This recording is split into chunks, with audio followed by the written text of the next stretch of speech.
Assalamualaikum warahmatullahi wabarakatuh. Kami dari kelompok 6, saya sendiri Anissa Suji Dusenli. Saya Datu Ida Pratiwi. Saya Nurella Boruselahi. Saya Fazila Zera Andina. Saya Asa Kemesti. Saya Dini Putri Hanifan. Narasumber kami yang bernama Ibu Nurneli dari Minang, sukunya Caniago. Kemudian ya langsung saja kita masuki sesi tanya jawab.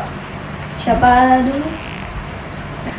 Bu, bagaimana pengaruh adat bersandi syarak bersandi kitabullah dalam komunikasi orang Minang? Baiklah, Ibu akan mencoba menjawabnya.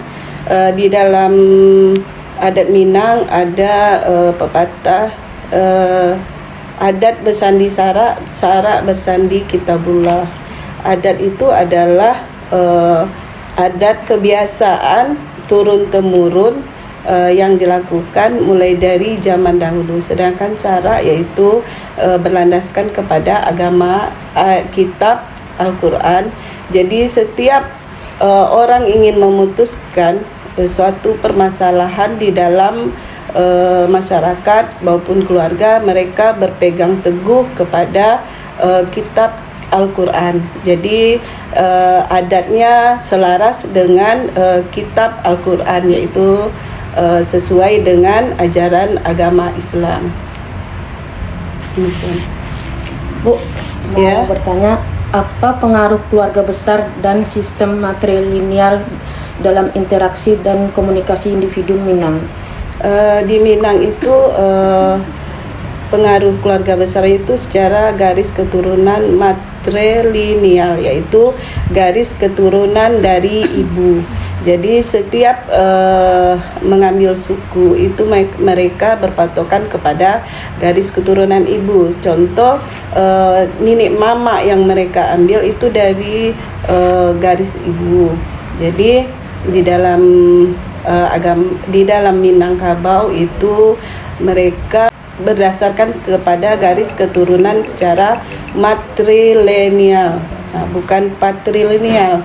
Jadi mereka mengadakan musyawarah di dalam adat Minangkabau tersebut secara garis keturunan ibu, dan mereka berbahasa pun di dalam keluarga itu merupakan secara santun, hormat, dan penuh tanggung jawab.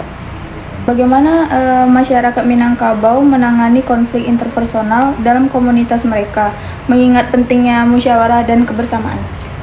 Musyawarah di dalam Minangkabau itu mereka selalu berpatokan kepada agama, yaitu sesuai dengan adat bersandi syarak bersandi kitabullah. Jadi setiap permasalahan atau keputusan itu mereka selalu bermusyawarah, kemudian selalu berpegang kepada adat dan Al-Quran, dan antara adat dengan Al-Quran ini tidak ada bertentangan, sesuai dengan yang pertanyaan yang pertama tadi, bahwasanya di Minang itu terpatri tentang adat bersandi syarak dan syarak bersandi kitabullah.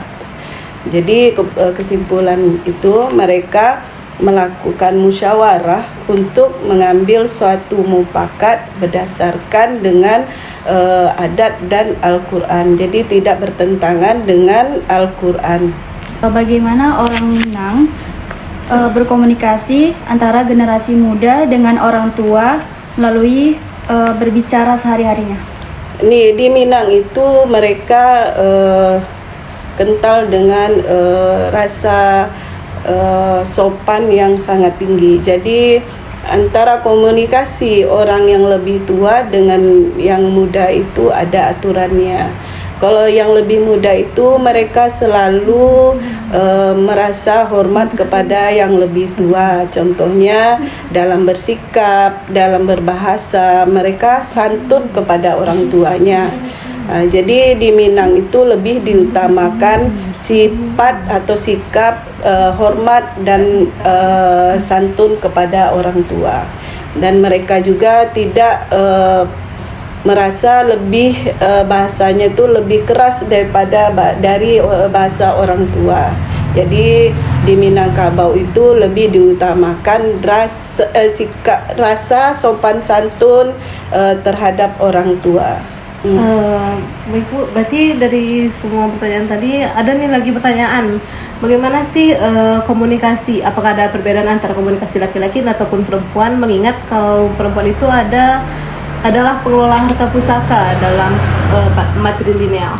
Ya, tadi kan sudah kita jelaskan di Minangkabau itu garis keturunan dari ibu. Jadi antara laki-laki dan perempuan itu ada perbedaannya. Contoh, kalau perempuan itu mereka lebih mengarah kepada pengurusan harta pusaka, sedangkan laki-laki itu lebih mengurus tentang masalah cenderung urusan luar dari keluarga. Jadi tentang harta pusaka, tentang apa itu lebih cenderung dilakukan oleh kaum perempuan. Tuh. Kemudian Bu, bagaimana adat merantau di Minangkabau memengaruhi pola komunikasi antar anggota keluarga yang tinggal di kampung halaman dan mereka yang merantau?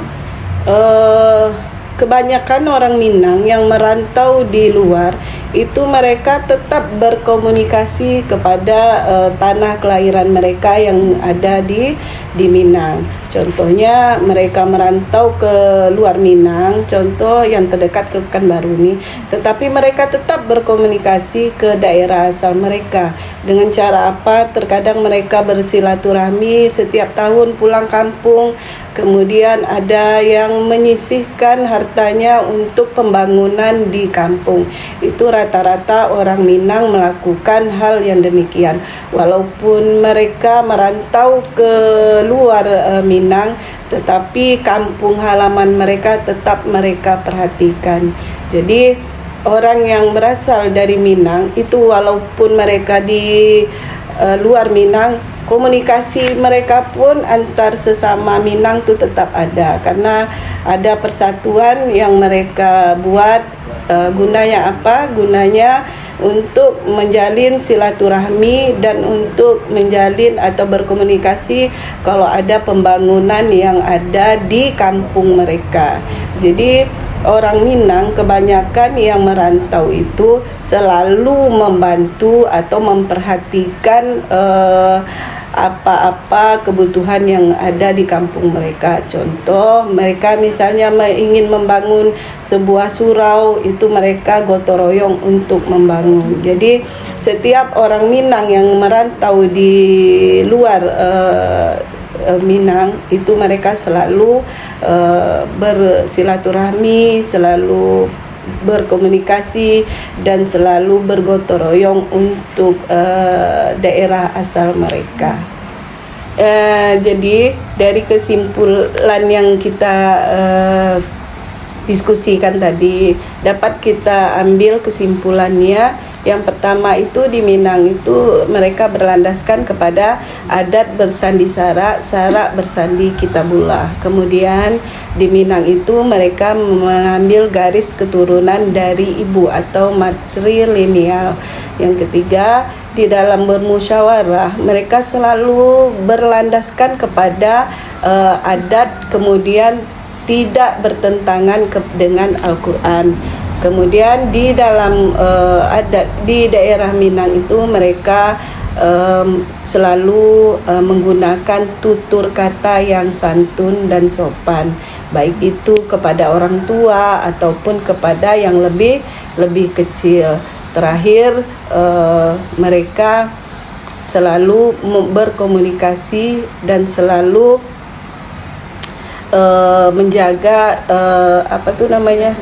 silaturahmi. Kemudian selalu mereka terus memantau atau terus pulang ke kampung atau memberikan bantuan untuk kampung. Jadi orang Minang tu selalu memperhatikan kampung halamannya.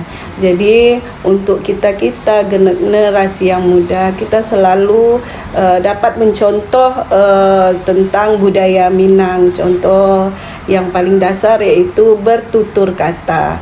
Jadi bertutur kata dengan lemah lembut, baik dengan sesama, baik dengan orang tua ataupun yang lebih muda dari kita. Kemudian dalam mengambil satu keputusan, setidak-tidaknya kita harus bermusyawarah atau selaras dengan adat istiadat dan agama yang kita pegang. Kemudian agama itu tentang Al-Quran. Jadi jangan mengambil keputusan yang tidak sesuai dengan Al-Quran dan Sunnah Rasulullah. Jadi itu sesuai dengan apa yang mereka pakai di adat Minangkabau. Demikian saja. Baik, setelah banyak ilmu dan pengetahuan yang telah disampaikan Ibu Nelly terhadap adat-adat Minang, baik cara bicara ataupun sesama antar generasi, dan sangat menarik ya untuk kita pelajari dan kita dalami yang harus sesuai dengan Al-Quran dan adat-adat. Terima kasih kepada Bu Nelly dan teman-teman yang sudah memberikan dan membantu pertanyaan kami. Kami tutup. Assalamualaikum warahmatullahi wabarakatuh.